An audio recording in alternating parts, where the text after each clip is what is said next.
আসসালামু আলাইকুম প্রিয় দর্শক, জানিয়ে দিব এখনকার আলোচিত সকল দেশীয় খবর। শুরুতেই জানিয়ে দেব সংবাদ শিরোনামগুলো। ঠেলার নাম বাবাজি না, ভোটের লোক এখন হ্যাঁ বলছে, বললেন জামায়াত আমির। জানাবো গণভোটে হ্যাঁ ও নার ভবিষ্যৎ কি, কোন দল কি চায়। এবং সর্বশেষ জানাবো পরিবারতন্ত্র ভেঙে সাধারণ মানুষের বাংলাদেশ গড়তে হবে, বললেন আসিফ মাহমুদ। প্রিয় দর্শক, এতক্ষণ দেখছিলেন সংবাদ শিরোনামগুলো, এখন জানাবো বিস্তারিত খবর। ঠেলার নাম বাবাজি না, ভোটের লোক এখন হ্যাঁ বলছে, বললেন জামায়াত আমির। জামায়াতে ইসলামীর আমির ড শফিকুর রহমান বলেছেন, ১২ তারিখে দুটি ভোট। একটা ভোট হচ্ছে জুলাই বিপ্লবকে বুকে আঁকড়ে ধরার জন্য হ্যাঁ ভোট। জুলাই আছে তো ২৬-এর ইলেকশন আছে, জুলাই যেখানে নাই ২৬-এ কোনো নির্বাচন নাই। তিনি আরও বলেন, যারা জুলাই মানে না তাদের জন্য আবার কিসের নির্বাচন, যারা জুলাইকে ঐতিহ্যের সঙ্গে বুকে ধারণ করে তাদের জন্য নির্বাচন। ঠেলা খাইলে নাকি বাবাও ঠিক হয়, ঠেলার নাম বাবাজি আছে না। প্রথমে যারা না ভোট বলেছিল, এখন দেখেন তারা হ্যাঁ এর পক্ষে। এখন কেউ কেউ বলতে শুরু করেছে, আমরা গণভোটে হ্যাঁ ভোট দেব, দোয়া করি তাদের মুখের কথাটা যেন বুকের কথাই হয়। ড শফিকুর রহমান বলেন, আমি শুধু জামায়াতে ইসলামীর বিজয় চাই না, আমি ১৮ কোটি মানুষের বিজয় চাই। আগামীতে যুবকরাই রাষ্ট্র পরিচালনা করবে। ডাকসু থেকে শুরু হয়ে জাকসুতে এসে থেমেছে। আমরা যুবকদের শুধু চাকরির প্রতিশ্রুতি দিতে চাই না, বরং তাদের সুশিক্ষায় শিক্ষিত, যোগ্য হিসেবে গড়ে তুলতে চাই। জামায়াত আমির আরও বলেন, বীরেরা কখনো মরে না, তারা জীবন দিয়ে প্রমাণ করে যায় যে তাদের জীবন দেশ ও মানুষের জন্য উৎসর্গ করা। তারা আমাদের সৎ রাজনীতির উপদেশ দিয়ে যায়। আমরা জীবন দেব, তবুও জুলাইয়ের চেতনা কাউকে কেড়ে নিতে দেব না। তিনি আরও উল্লেখ করেন, ১৫.৫ বছর আমরা সবাই মাজলুম ছিলাম, কিন্তু গত ১৫ মাসে অনেকে চাঁদাবাজে পরিণত হয়েছে। ১২ই ফেব্রুয়ারি নির্বাচনে বিজয়ী হলে দেশে আর কোনো দুর্নীতি করতে দেওয়া হবে না। রাজনৈতিক প্রতিপক্ষের উদ্দেশ্যে ড শফিকুর রহমান বলেন, মাঘ মাসে যদি মাথা এত গরম হয়, তবে চৈত্র মাসে কি অবস্থা হবে? মাথা গরম হলে মানুষ অনেক সময় দিকভ্রান্ত হয়ে পড়ে। আগামীর বাংলাদেশ গড়বে যুবকরা, তারা ঘুমিয়ে নেই। বিএনপি নির্বাচনী প্রতিশ্রুতির প্রতি ইঙ্গিত করে ফ্যামিলি কার্ড ও সাম্প্রতিক ঘটনার সমালোচনা করে তিনি বলেন, এক হাতে ফ্যামিলি কার্ড, আরেক হাতে মায়ের গায়ে হাত, এমন রাজনীতির ২ পয়সা কোনো গুরুত্ব নেই। আমার মায়ের মর্যাদার কাছে ফ্যামিলি কার্ড নস্যি। আগে আমার মায়ের মর্যাদা, তারপর অন্য কিছু। আমরা জাতিকে একটি গর্বিত জাতি হিসেবে গড়ে তুলতে চাই। এ জাতি কারো কার্ডের মুখাপেক্ষী নয়। সাম্প্রতিক সংঘাতের প্রসঙ্গে হুঁশিয়ারি দিয়ে তিনি বলেন, আমাদের মা বোনদের গায়ে হাত দেওয়া হলে আগুন জ্বলে উঠবে, যা কেউ নেভাতে পারবে না। ভয় ভীতি দেখিয়ে আমাদের গতিপথ পরিবর্তন করা যাবে না। চূড়ান্ত লক্ষ্যে না পৌঁছানো পর্যন্ত ইনশাল্লাহ আমরা থামব না। গণভোটে হ্যাঁ ও নার ভবিষ্যৎ কি, কোন দল কি চায়?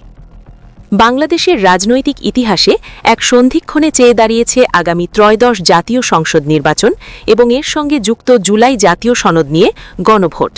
এই গণভোট কেবল একটি সাংবিধানিক প্রক্রিয়া নয়, বরং দেশের আগামী রাষ্ট্র কাঠামো ও আমূল সংস্কারের রূপরেখা নির্ধারণের এক চূড়ান্ত পরীক্ষা।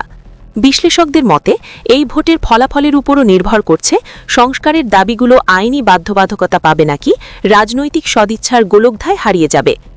গণভোটে হ্যাঁ জয়ী হওয়ার অর্থ হল জুলাই সনদের প্রস্তাবিত সংস্কারগুলোতে জনগণের সরাসরি ম্যান্ডেট বা চূড়ান্ত অনুমোদন লাভ, যা রাজনৈতিক দলগুলোকে সেই সংস্কার বাস্তবায়নে বাধ্য করবে।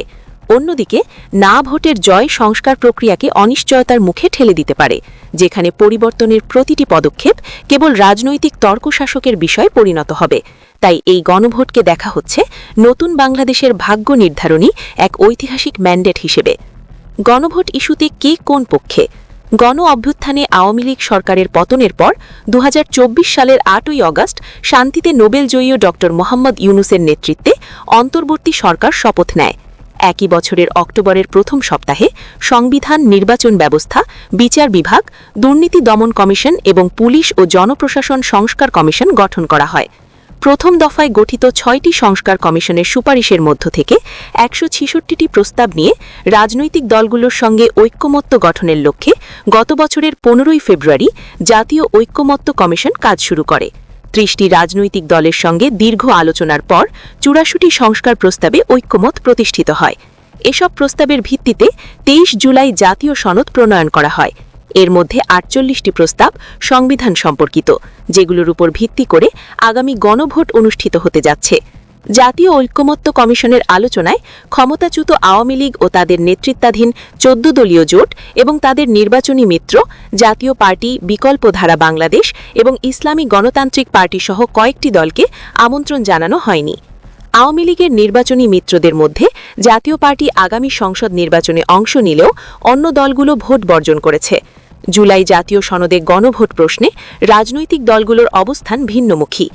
আনুষ্ঠানিক নির্বাচনী প্রচারণা শুরুর আগে থেকেই সনদের পক্ষে হ্যাঁ ভোটের প্রচার চালিয়ে যাচ্ছে জামায়াত ইসলামী, জাতীয় নাগরিক পার্টি সহ ১১ দলীয় জোটের নেতারা।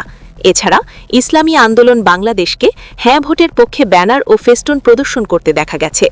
অন্যদিকে বিএনপি শুরু থেকে গণভোটে হ্যাঁ ভোটের পক্ষে ইতিবাচক অবস্থান জানালেও নির্বাচনী প্রচারণা শুরুর দিকে সরাসরি ভোট চাইতে দেখা যায়নি। গত ২২ জানুয়ারি সিলেট থেকে নির্বাচনী প্রচারণা শুরু করলে ৩০ জানুয়ারি রংপুর জনসভায় প্রথমবারের মতো বিএনপির চেয়ারম্যান তারেক রহমান হ্যাঁ ভোট দেওয়ার আহ্বান জানান। তবে দলটির নির্বাচনী মিত্র গণসংহতি আন্দোলন ও বিপ্লবী ওয়ার্কার্স পার্টিকে শুরু থেকেই হ্যাঁ ভোটের পক্ষে জোরালো প্রচারণা চালাতে দেখা গেছে। জাতীয় পার্টির চেয়ারম্যান গোলাম মোহাম্মদ কাদেরকে শুরু থেকে গণভোটের বিপক্ষে অবস্থান নিতে দেখা গেছে। অন্যদিকে ত্রয়োদশ জাতীয় সংসদ নির্বাচনে অংশ না নেওয়া দলগুলোকে গণভোটের পক্ষে বা বিপক্ষে এখনও প্রকাশ্যে কোনো প্রচারণা চালাতে দেখা যায়নি। গণভোটে হ্যাঁ জয়ী হলে দেশের ভবিষ্যৎ নিরাপদ থাকবে না বলে মন্তব্য করেছেন জিএম কাদের। গত ১ ফেব্রুয়ারি রংপুরের নিজ নির্বাচনী এলাকায় গণসংযোগকালে তিনি বলেন, হ্যাঁ ভোটের মাধ্যমে বাংলাদেশ একটি উগ্রপন্থী সাম্প্রদায়িক রাষ্ট্রে পরিণত হবে। বাইরের কোনো শক্তির আধিপত্য এদেশে হতে দেওয়া হবে না। এই অন্তর্বর্তী সরকারের গণভোট করার কোনো আইনি অধিকার নেই। কেবল নির্বাচিত সরকার গণভোট আয়োজন করতে পারে। ইসলামী গণতান্ত্রিক পার্টির চেয়ারম্যান এএমএ আওয়াল বলেন, আমরাও সংস্কার চাই, কিন্তু নিবন্ধিত ও অনিবন্ধিত সব রাজনৈতিক দলকে অন্তর্ভুক্ত করে জুলাই জাতীয় সনদ প্রণয়ন করা হয়নি। যেসব রাজনৈতিক দলের মতামত নেওয়া হয়নি তাদের পেছনে দেশের প্রায় ৪০% মানুষের সমর্থন রয়েছে। এছাড়া সনদের বিষয়বস্তু সম্পর্কেও আমরা পুরোপুরি অবগত নই। এমতাবস্থায় আমরা কিভাবে হ্যাঁ বা না ভোটের পক্ষে প্রচারণা চালাব? জাতীয় ঐক্যমত্য কমিশনের আলোচনায় অংশ নিলেও সিপিবি, বাসদ ও বাসদ সহ কয়েকটি বাম দল গণভোটের বিরোধিতা করছে। সিপিবির সহ সম্পাদক রুহিন হোসেন প্রিন্স বলেন, আমরা জুলাই সনদে স্বাক্ষর করিনি, কারণ এই সনদে মুক্তিযুদ্ধ মধ্য দিয়ে অর্জিত সংবিধানের ৪টি মূলনীতি বাতিল করার প্রস্তাব সহ আরও অনেকগুলো বিষয় রয়েছে। এছাড়া সনদের মুখবন্ধের ভাষার সঙ্গেও আমরা একমত নই। তিনি আরও বলেন, আমাদের কাছে জাতীয় সংসদ নির্বাচন প্রধান। এটি একটি অপ্রয়োজনীয় গণভোট যার কোনো আইনগত ভিত্তি নেই। তবে আগামী সংসদ যদি প্রয়োজন মনে করে সংবিধান বিশেষ সংশোধনী আনে এবং সংবিধানে গণভোটের বিধান পুনরায় অন্তর্ভুক্ত করা হয়, কেবল তখনই গণভোট করা যেতে পারে। যার ফলে এখন আমরা গণভোটের হ্যাঁ কিংবা না কোনোটির পক্ষে প্রচারণা চালাচ্ছি না।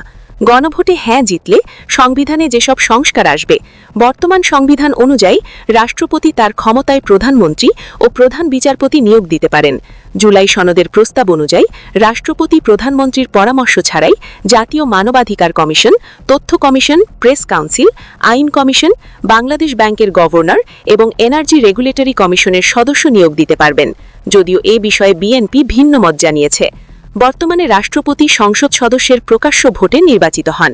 জুলাই সনদ কার্যকর হলে উচ্চকক্ষ ও নিম্নকক্ষের সংসদ সদস্যের গোপন ব্যালটে রাষ্ট্রপতি নির্বাচিত হবেন।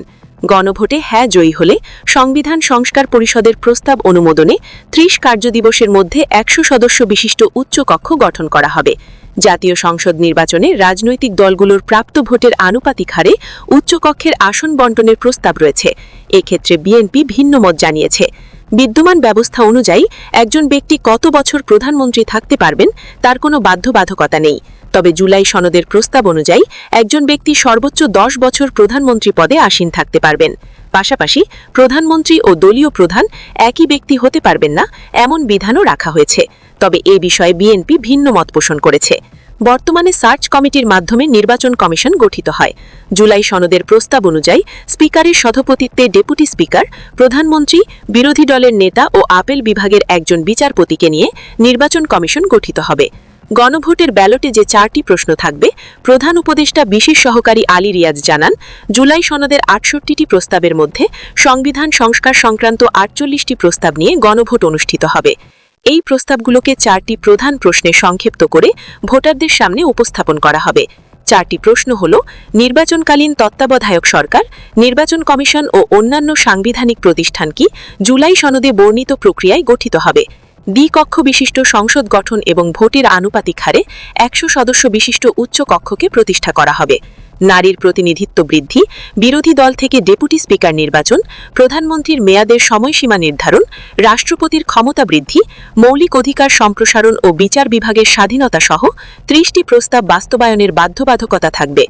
জুলাই সনদের অন্যান্য সংস্কার কি রাজনৈতিক দলগুলোর প্রতিশ্রুতি অনুযায়ী বাস্তবায়ন করা হবে? গণভোটে হ্যাঁ জিতলে বিএনপির ভিন্ন মতের কি হবে? বিএনপি সংস্কারের প্রয়োজনীয়তা স্বীকার করলেও সনদের একাধিক ধারায় আপত্তি জানিয়েছে। সংবিধান সংস্কার সংক্রান্ত 30টি প্রস্তাবের মধ্যে দলটি 8টিতে ভিন্ন মত দিয়েছে। গণভোটে হ্যাঁ জয়ী হলে এবং বিএনপি সরকার গঠন করলে তাদের ভিন্ন মতের প্রস্তাবগুলোর ভবিষ্যৎ নিয়ে প্রশ্ন উঠেছে। এ বিষয়ে আলী রিয়াজ বলেন, গণভোটে জনগণ যদি হ্যাঁ ভোট দেয় তবে যে কোনো রাজনৈতিক দল। প্রিয় দর্শক, এই ছিল এখনকার গুরুত্বপূর্ণ নিউজ। আরও গুরুত্বপূর্ণ নিউজ নিয়ে ফিরছি কিছুক্ষণের মধ্যে। নিউজগুলো সবার আগে দেখার জন্য এই চ্যানেলটি সাবস্ক্রাইব করে আমাদের সাথে থাকুন। ধন্যবাদ।